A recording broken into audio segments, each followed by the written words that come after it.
All right, so really quickly, let's talk some Knicks basketball. Yesterday, ESPN's Ian O'Connor, excellent journo, dropped a massive feature on Knicks owner James Dolan. Pretty interesting read. In fact, very interesting. And if you're looking for an immediate hook, how about the very first sentence, which reveals that Dolan was dressed all in all black, ripping on a vape pen during the 2-hour interview. Hell yes, James Dolan, Vape Guy. James Dolan, billionaire, owner of the Knicks, Vape Guy. And Vape Guy, as we all know, is all about the vape life. Vape Guy is that delusional idiot that kicked smoking cigs only to switch up and put a battery-powered robot dart in their gap and can't wait to tell you how much healthier it is and what a great choice it was. Never mind that Vape Guy relentlessly hits his pen at a clip that would make Jim Leland look straight edge. You see, Vape Guy's got no idea what's in that thing. Vape Guy's got no time to be bothered thinking that just maybe sucking on a battery 24/7 might lead to a health consequence down the road. Vape Guy makes it act like he's eating a banana. Hey man, antioxidants. Hey Vape Guy, wake up. No, but Vape Guy doesn't want to hear it. Vape Guy's like, hey man, at least it's not a heater, right? Right? Yeah, right, Vape Guy. Keep telling yourself that. Whatever works for you, Vape Guy. But we didn't just learn that James Dolan is Vape Guy, and that in and of itself is a really good start. We also learned, of course, and something we already knew, he is Guitar Guy. Now, if you have followed this program at all in the past year, you know I've got an extensive history of running down James Dolan's traveling talent show band, JD and the Straight Shot. JD and the Straight Shot is what happens when a dude with no musical skill and a hell of a lot of money collide in a train wreck of shamelessness. Wash away my troubles, wash away my pain with the rain in Shambhala. Wash away my sorrow, wash away my shame with the rain in Shambhala. Wait for it.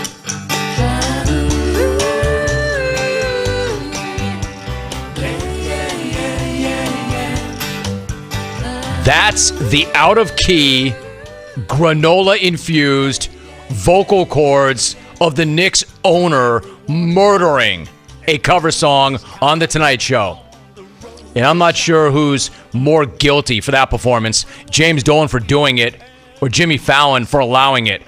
Tie for dead last. But apparently Dolan didn't always wait for TV producers to reluctantly accept his sacks of cash in exchange for a stage, allegedly. Because according to Ian O'Connor, Dolan, quote, on occasion would play his guitar on the Knicks team plane even after losses, according to several witnesses, end quote. One such witness told O'Connor, quote, it was the last thing that players and coaches wanted to hear. I just remember the looks on their faces, end quote. Man, no wonder the Knicks suck. Imagine going on the road, getting hammered on the floor, getting on a bird, and forgetting your noise-canceling headphones. Or even worse, having them and being told to leave them in their case. And then being subjected to James Dolan murdering music in the first degree.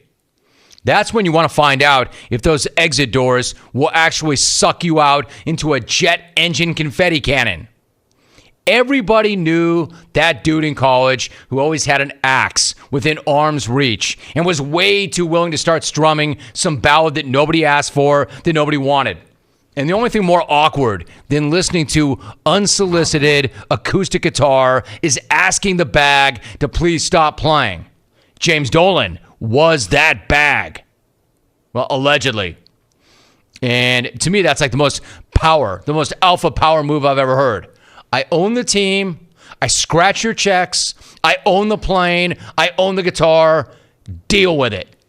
Here I am. Here the bleep I am. And to you, I'm Eric Clapton. To you, I'm Jimi Hendrix. Here the bleep I am.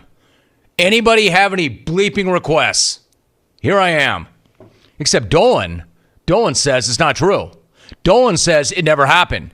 Dolan calls it, quote, someone's fantasy. Someone's fantasy. Yeah, that or somebody's nightmare. I can see why Dolan would deny it because it takes a certain lack of self-awareness, unknown to pretty much anybody, to do that to an airplane full of innocent people, especially after a really bad day at work. Except Ian O'Connor has several witnesses who say that it really did happen.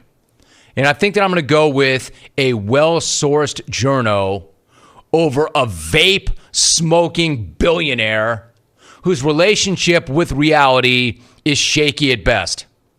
We all travel. Yeah, well, let me tell you something.